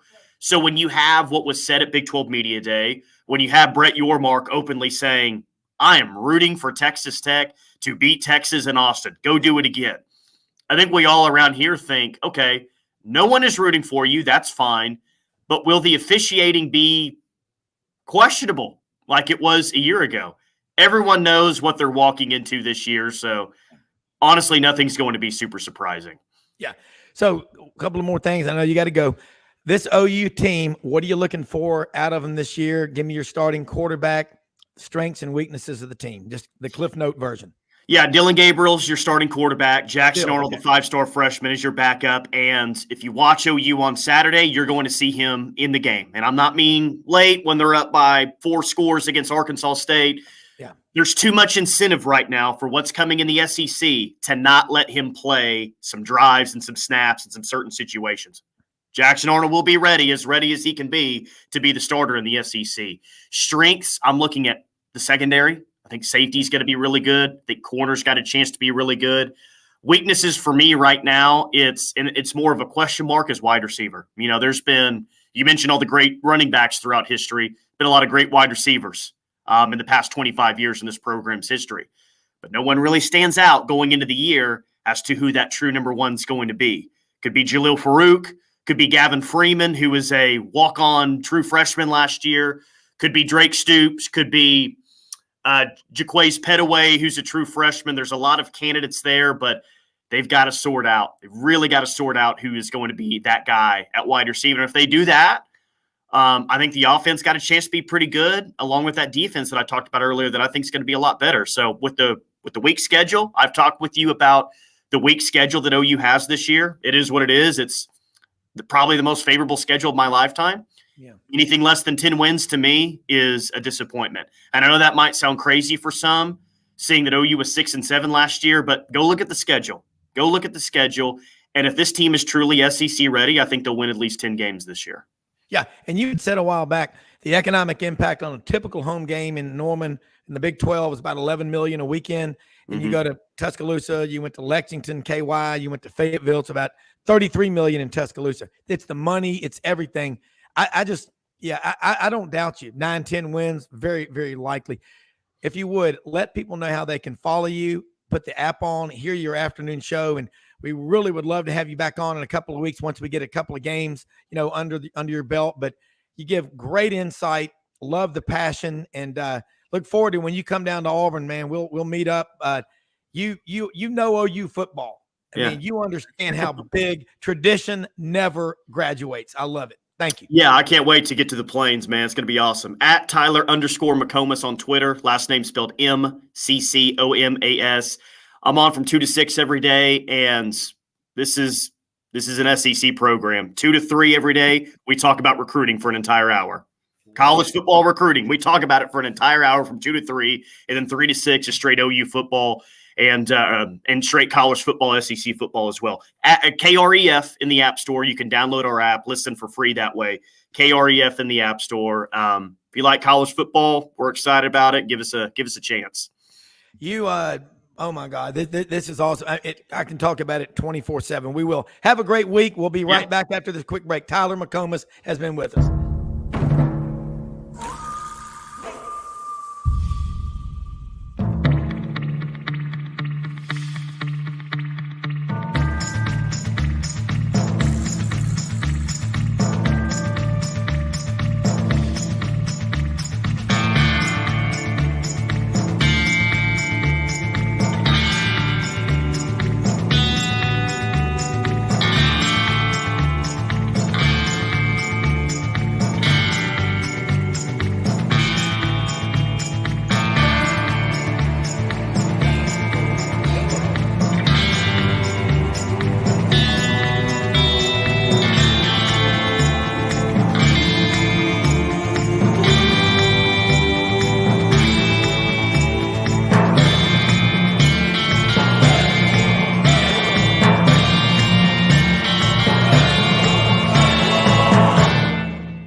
All right, Rob Browne back here with you. Rodney Orr be checking in just a moment. Tyler Insider, but you got to love it, man. Tyler McComas out there, Oklahoma City, Norman, really one big ADI. Those of you that question, what does ADI mean? That's area of dominant influence. But, man, they're totally into it out there in Oklahoma, getting ready to join the SEC. Let me say something again about some of our sponsors like RumbleBoxingGym.com. Rumble Boxing, 1835 Union Avenue, Midtown Memphis, right on the corner there, Union and McLean. Beautiful, brand new building, everything state of the art. 45-minute classes. You go in there, they sell all the gear there, everything you need for boxing. You've got 45-minute sessions, 15 3-minute segments. And I'm going to tell you, a prize fight is 45 minutes. If it goes 15 3-minute rounds, think about it. That's what it's all about. You will get an incredible workout. all the calisthenics, you name it, jumping jacks, planks, push-ups, dips, everything, dumbbell work, all with elite exercise instructors. And then you hit the punching bags, 250 pounds, 48 people in these classes, incredible workouts, open every day of the week, discounts for students, talk to them about corporate outings, team building, find out who your tough guys are, who your tough gals are. RumbleBoxingGym.com. Check them out on our website, www.sidelines.live. Also, first ever St. Paul Open, October 2nd, Chickasaw Country Club in Memphis. Dinner the night before. Get all the details. This is to benefit the Archbishop J. Peter Sarton Scholarship Fund. Call Michael Jordan at area code 901-647-3014. All the teams are sold out, but ask if you can start another team. The more, the better. They have opportunities to sponsor flags and holes. Those sponsorships still available. They will take donations to the scholarship fund still. Volunteers, items donated in lieu of cash. Whether you're Catholic or not, whether you went to Bishop Burns, St. Paul, or you went to OLPH, it doesn't matter. Catholic or not, this is a great cause. The Archbishop J. Peter Sarton Scholarship Fund, St. Paul Open, October 2nd, Chickasaw Country Club in Memphis. Also, Hewlett & Dunn Boot and Clothing Company on the historic square in Collierville, Tennessee. They're getting in the boxes, truckloads every day. New brands like Pendleton, Schaefer Outdoors, Danner, Vask, Light Boots, Hire Boots. Again, Hire invented the cowboy boot. Don't ever forget that. Big deal. Hewlett & Dunn, incredible clothing, over 7,000 pairs of boots, great men's clothing, and great women's clothing. You ought to see all the women's clothing, the boots, the dresses, the pants, tops, jumpers, whatever. Audrey, help me out. I don't know the names of all the women's clothes. They got great looking women's clothes. They're hot. They're great looking. Owner Charles Hall, his wife Laura, do a phenomenal job in Raven selecting all the merchandise. The store, again, on the historic square in Collierville, Tennessee. Open Monday through Saturday, 10 a.m., 6 p.m. Go there on the website, HewlettandDunn.com, HEWLETT, HewlettandDunn.com. You'll scratch the surface when you look on there, but get on the phone and call them if you need to. Ask for Raven or Charles or Laura. Anybody there will help you. They ship anywhere, but nothing will do justice to Hewlett & Dunn like an in-store visit. And Red River Ford Toyota, if you're out and about today looking for a new car, truck, or SUV, or even a pre-owned one, Red River Ford Toyota, Wynne, Arkansas, 45 minutes from Memphis, right there on Highway 64, going back and forth to Heber Springs. It's about a half a mile south of 64 in Wynne, Arkansas. And keep in mind, the service department opens Saturday mornings, 7 a.m. to 12:30 p.m. Austin Futrell and the crew there, 25 service bays. They will take care of you at a fair and reasonable price. Justin Wynn, general manager, Rusty Howard, Greg Smith, the sales guys, all of them committed to making it the best buying experience you've ever had in your natural born life. RedRiverFordToyota.com.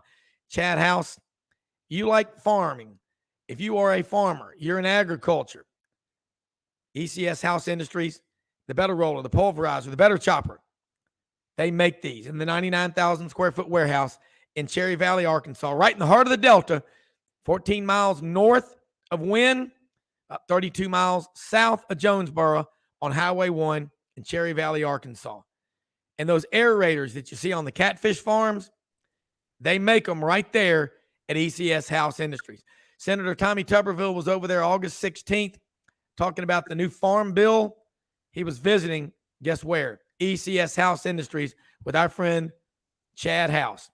Sigma Nu Rhodes College, lifelong fan of the Razorbacks, just an all-around great guy, works nonstop throughout the year for Cross County, Arkansas, for the chamber, for business, for all the good causes. Love him, Chad House. Damn glad to have him as a sponsor. Rodney Orr, Tighter Insider, only $48 a year, folks. You cannot be a Tighter Insider unless you're a subscriber to Tighter Insider. And the man that started it all 27 years ago, born in Mobile, lived in Texas long enough to not like the Longhorns, came back to Alabama, Superman, one of the great dads and granddads in American history, host with Gary Harris, Tuesday nights at 6:30 p.m., Tighter Insider TV, Rodney Orr. And Rodney, I know this question's been asked a million times, but I got to ask it. Who's going to be the deep snapper for Alabama?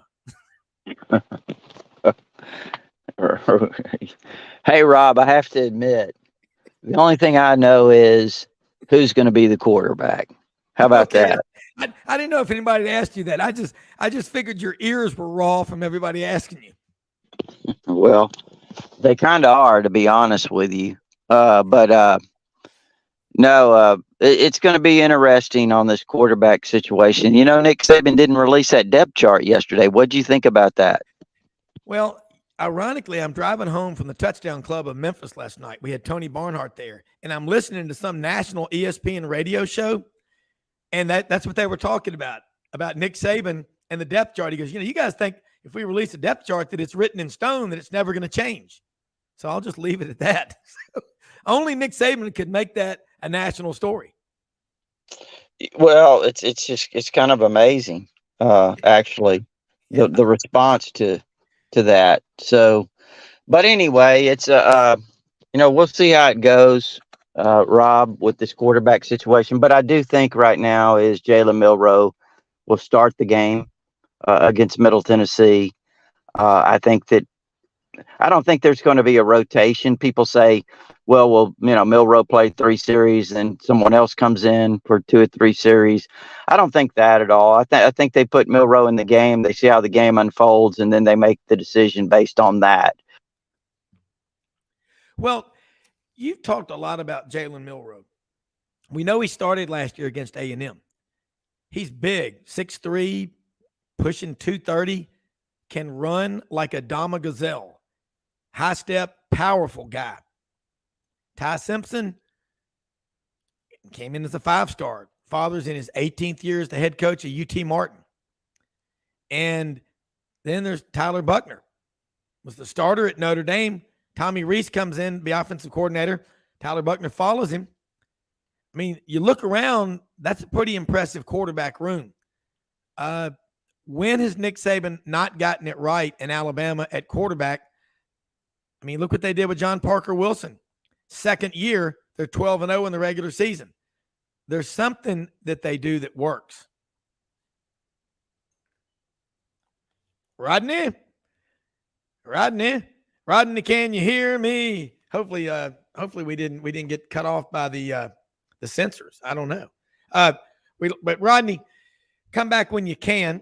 I look at Alabama's quarterback situation. I look at Ole Miss. I look around. Auburn named a starter. You say, I mean, I don't think any of these guys at Alabama would be on that team or in the quarterback room if they weren't capable.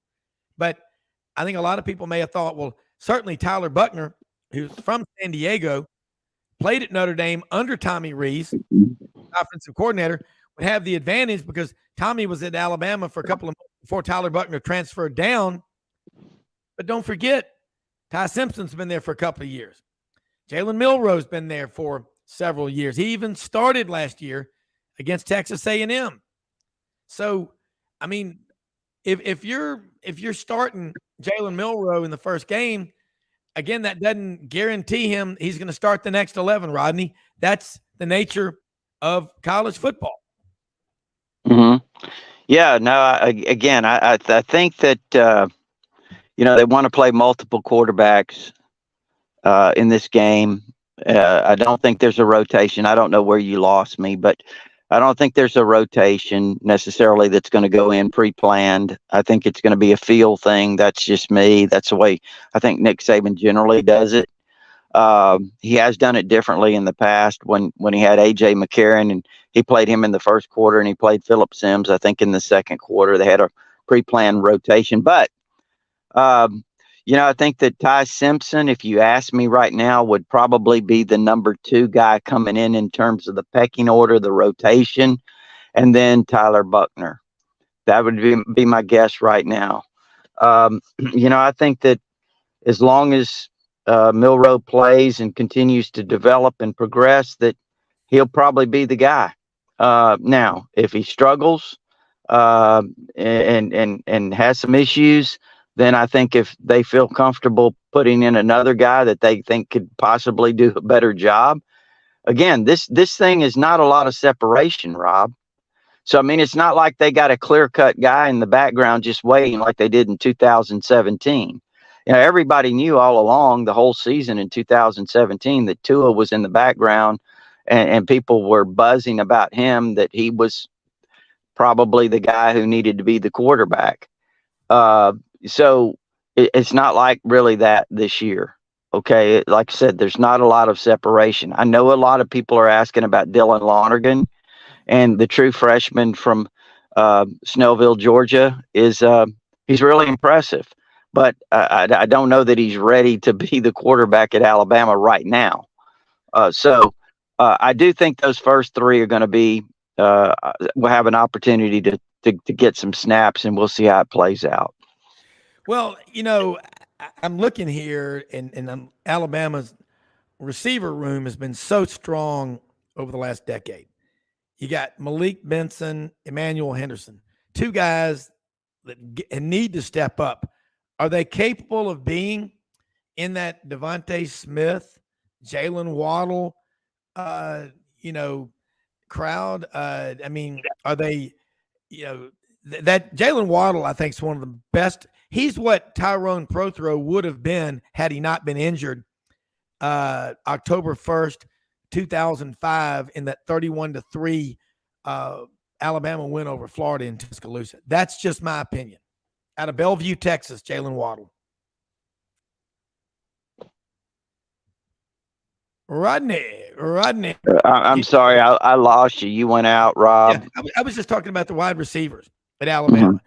Like Malik Benson and Emmanuel Henderson are 2 guys. Can either of them step up and be as good, in your opinion, based on what you've seen of them so far, as a guy like Jalen Waddle out of Bellevue, Texas? And I think it had Tyrone Prothro out of Heflin, Alabama, who got hurt, I think it was October 1st of 2005 in that 31-3 Bama win over Florida when he broke his leg. Tragic, terrible. I mean, he's lucky. I mean, that was one of the worst I've ever seen. But Jalen Waddle, I mean, that's what Tyrone Prothro was a precursor to Jalen Waddle. Or Benson or Henderson in that league? I mean, Devontae Smith, can they be anywhere, Jerry Jeudy, anywhere close to any of those guys? I think we have to wait and see what I wouldn't compare them to those guys, really. I think when you look at each one of those guys, I think Benson obviously was the number 1 JUCO receiver in the country. He's got decent height. He's probably 6'1". He's got really good speed. He can get down the field. I think consistency catching the ball is going to be one of the things with him. I think he can be really good. I wouldn't put him in that level right now, certainly. I think, too, Emmanuel Henderson's a really tall, lean kid. He's a strider. This guy's a high school running back and has made the transition to wide receiver. And I think it's taking some time a little bit, which is not unusual. He played at a small school, Geneva County, here in Alabama. So he's still kind of learning that, Rob. But I also would say this, I think, and Coach Saban hasn't announced this, but I think Henderson's probably going to be out a little while. He got a little beat up here in practices, so he may not be available for a little bit. So that'll probably slow his progress down, here this season. But I think the wide receiver group as a whole, it's kind of a question mark going in, not because they don't have the talent, but because they haven't consistently caught the ball well. I think getting on the same page with the quarterback is going to be extremely important. And that's something that I think early in the season, keep an eye on that. Keep an eye on if these receivers and the quarterback are on the same page. Yeah, and if you're a new quarterback starting and you've got questions all around you, you got a new offensive coordinator. I mean, people don't discount how big a deal that is. but repetition is the mother of all skill. The more those quarterbacks work with the receivers, and when you're the number one quarterback, you get the number one reps. You get the bulk of the reps. Let's talk about the running backs at Alabama. And it's the question from Alan Gates, one of our club show sponsors. Alan Gates, Alabama grad, big Alabama fan, big time from Alan Gates. He says, is the Alabama running back room strong and deep enough to get Alabama through the early part of the year when they're breaking in, quote, whoever the starting quarterback is? And to borrow the line from Roman Harper from Prattville, Alabama, a Prattville Lion, Super Bowl winning player for the New Orleans Saints, the Hoodats, in Nick we trust. Yeah, I think the running back room's pretty strong. I think, like I said, we had a little piece on Sunday night called Just for Fun, where we made some picks on what we thought, some guys to watch. And Jace McClellan, I had him as we haven't seen the best of him yet. That's Jace McClellan. I think he's a guy that's going to be really good this year if he can stay healthy. That's the key for Jace. Stay healthy. I think we're going to see some good things from Jace McClellan. I think Roy Dell Williams, obviously being that upper rotation. I think too, keep a great close eye on Jam Miller, this rising sophomore out of Tyler, Texas.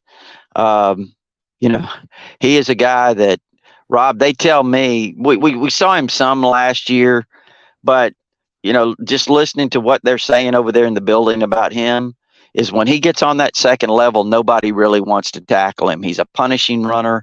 He's explosive. He catch the ball. He's a guy to really keep an ear out for, Jam Miller. And then, of course, the true freshman, Justice Haynes. I think he'll get his opportunities as well.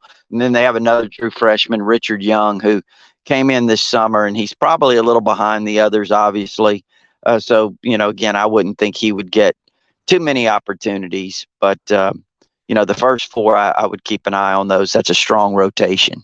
Oh, hell yeah, it is. And as a quarterback, your confidence level increases when you can hand the ball off to someone like that. And then if you've got the guys who can catch the ball out of the backfield with good hands, that is critical. All right.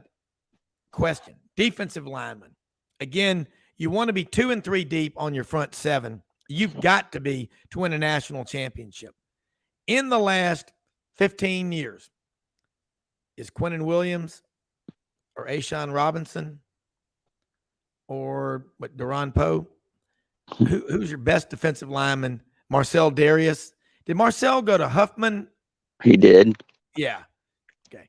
All right. So who's your best defensive lineman at Alabama in that time frame? Oh, man. I mean, Jonathan Allen would be in that bunch too. Yeah, you're right. Jaron Reed was pretty good. Dalvin Tomlinson was pretty good. Back in the day, Terrence Cody was a big addition. Yes, sir. There were some really good ones. There have been some really good ones. It's time to develop some more. Exactly. So it's time to develop some more. And I think Jaheim Otis is a guy that could be a star. I think Justin Aboibe's a good player. He was playing really well before he was injured last year. I think Tim Keenan is kind of the surprise of this camp out of Birmingham Ramsey, redshirt sophomore. Tim's a really good person, and he's a really good player, and he's a big guy. He's probably 6'2.5", but he carries that weight inside. He's an anchor inside at about 330. Really strong kid. He's gotten quicker because he has gotten himself in better condition. He had a knee injury coming out of high school that really slowed him down. Yeah. But listen for Tim Keenan and Rob. If he can get on the field, and Quinn Barnes is a guy that I know that a lot of offensive linemen here the last couple of years have said privately that 1-on-1 he was the toughest guy they've ever had to block. And, again, that's a 1-on-1 situation. It's not carrying out your assignments or whatever, but that's the key. And I think if he can get on the field, watch out for number 59 and Quinn Barnes. They've got some younger guys, obviously, that I think Monkel Goodwine, Damon Payne is a guy that contributed last year. Will James Smith get in the mix? I think he possibly could. Jamarian Latham is a guy that's been around for a while. Yeah. He's kind of undersized. He's only like 275, but he's really quick. So they may be able to utilize that quickness in some ways. But yeah, I think they've got to build. They've got to build some depth, Rob. Yeah. Well, hey, we're talking with Rodney Orr, Tider Insider. It's only $48 a year on the May Veterinary Clinic. Tide Report. Since 1964, Dr. Wayne May started it all. 2 locations, Tuscaloosa and Northport. Dr. Waller May, Dr. Guy May, and their team, the whole staff.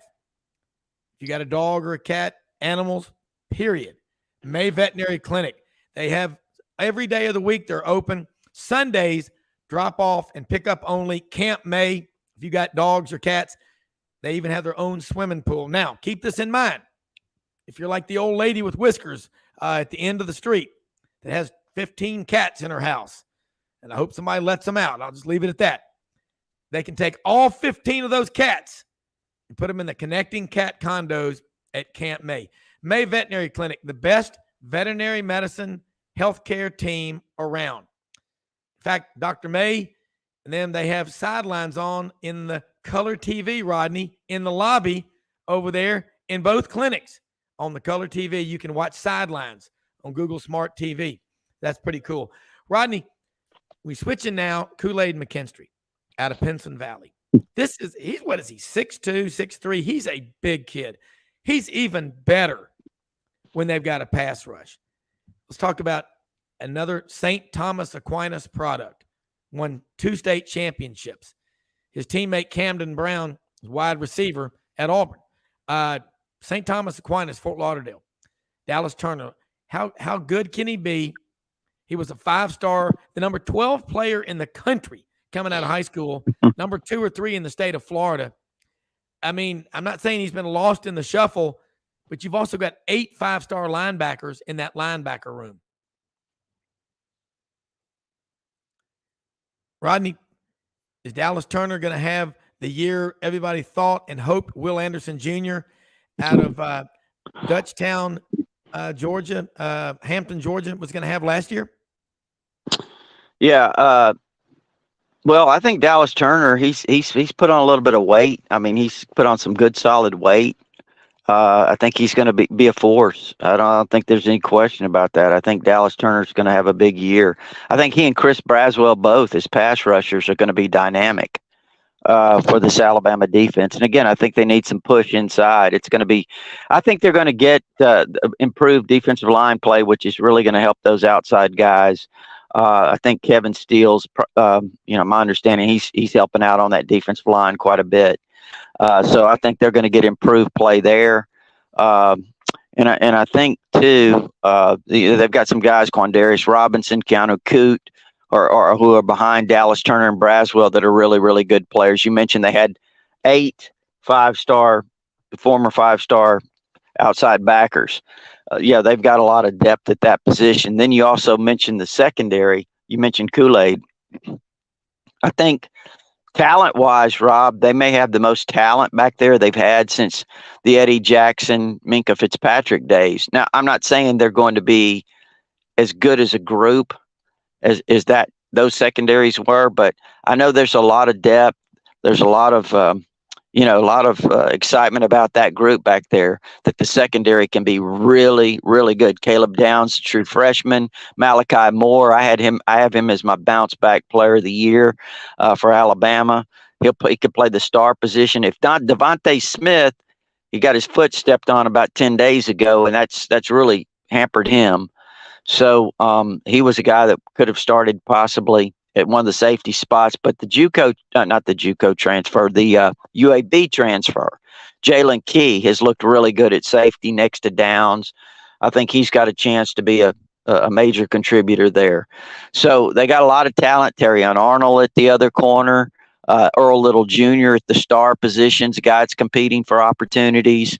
Trey Amos is a transfer from the University of Louisiana who plays one of the corner spots that he could compete with Arnold perhaps, but you get the drift. They've got a lot of really good players, and I think they're going to probably play a lot of them in the secondary. Yeah, I mean, look, we've run out of time, and the last question before you tag out, let people know how they can follow you. let me say, we most often see the face of Christ in the least among us. Mother Teresa said it best. We can't all do everything, but we can all do something. Kind words and kind deeds go so much further than you can ever imagine. Think about when you see people out on the streets that look like they're not exactly having a great day. Do something positive. Make a positive change. Rodney, can you confirm it? You may want to deny it, but I'm hearing rumblings from very good sources that on the Jumbotron at the Alabama game Saturday, to hype up the crowd in the pregame, Mildred will be yelling and leading a Roll Tide. Is that true? Can you confirm that? No, I cannot, Rob. I cannot. I'm not sure. Look, I don't keep up with a lot of things. I don't even know who Mildred is. I'm sure some character you've dreamed up. I'll send you a picture of Mildred. We think she's pushing 97, but anyway, she's still dating. But Rodney, tell people how they can follow you. As always, thank you so much for taking time out of your morning. All of our guests, everybody on this show, tell your friends, your neighbors, your rivals, tune in to Sidelines, support us. But Rodney, let them know how they can follow you, and we will do it again next week on the May Veterinary Clinic Crimson Tide Report. Yeah, it's tiderinsider.com. It's only $48 a year. You can get instant access with your credit card if you prefer. There is an address there to send a check. Gives you all our premium information, but it also gives you our all sports forum. That's our community of Alabama fans. I'm telling you, I spend a lot of time on there. There's a lot of discussion, a lot of exchange, a lot of information right there on our all sports forum in our community of Alabama fans on tiderinsider.com. Well, look, and I'm going to tell you, you know it, you live it, and you study it every day. Folks, Tyler Insiders, Rodney Orr. Everybody have a great day. We got another great show in store for you tomorrow. We live in the greatest country in the history of the world. Do yourself a favor. Don't ever, ever forget that. God bless America. See you tomorrow.